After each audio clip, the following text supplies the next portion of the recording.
¿Qué pasó, way? It's your homeboy Quetzalcoatl hitting you up with another video. Today we're going to talk about the Lucas Matthysse versus John Molina fight that took place on Saturday. What a performance by both fighters in what was a toe-to-toe war and what has to be a front-runner for Fight of the Year. As you know, Matthysse was coming off of a loss to Danny Garcia in September. Matthysse put up a valiant effort but lost a clear decision where he was dropped for the first time in his career. On the other hand, John Molina pulled off a comeback in his last fight versus Mickey Bay, where he was losing virtually every round and ended up stopping Bay in the final round. While that was an exciting comeback, the consensus was that John Molina was going to get steamrolled by Lucas Matthysse.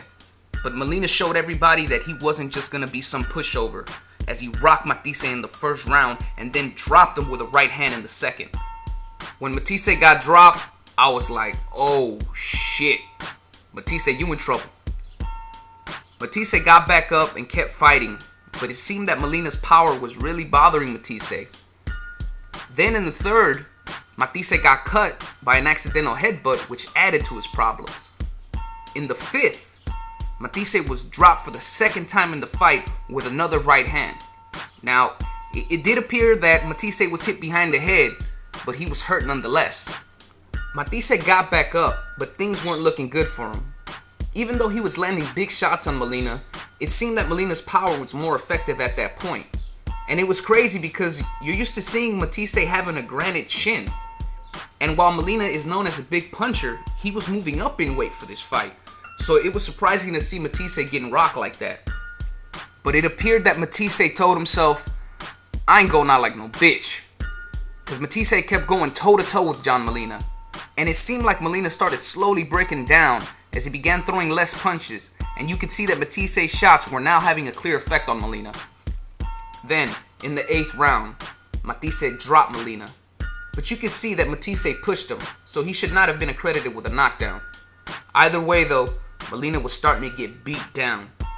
After the 8th, Matthysse began to dominate, but Molina showed tremendous heart and was willing to go out on his shield to get the victory.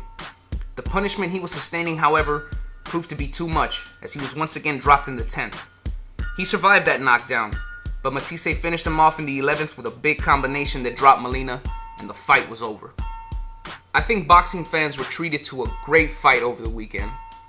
You had an all-out war with multiple knockdowns and a hell of a fucking ending. Despite the fact that Molina was stopped, you have to respect the heart and beard that he displayed in this fight. So props to Molina for his performance. I'm not sure if he's going to stay at 140 or if he's going to go back down to 135, but I'm sure Golden Boy will give him an opportunity at another big fight. As far as Lucas Matthysse goes, the machine is back, and perhaps other top fighters at 140 will now be more willing to fight him, as he was dropped twice in this match by a lightweight in John Molina. Adrian Broner, for example, just moved down to 140 pounds. Perhaps we'll see a fight between him and Matthysse in the future. This may also lead to a rematch with Danny Garcia, which would be another must-see fight. But who do you want to see Matthysse fight next? And what do you think of John Molina's future? Let me know in the comments. And I just want to make a quick announcement. I just started a Twitter account. It's at AztecPilly. I will put a link in the description to that account. This is a way for me to be able to communicate with you motherfuckers during fights. And it's also a way for you guys to send feedback to me about videos that you might want to see or just, want to talk about boxing in general. So go ahead and follow me. If you don't follow me, it's all good. Hashtag y'all motherfuckers gay. As for me, I got to roll out right quick. I'm about to shoot out to heaven. The homie Jesus just texted me talking about he got the bitches on deck. And as always, if you like this shit, hit the like button, hit the subscribe button. This is your homeboy Quetzalcoatl, signing the fuck on out.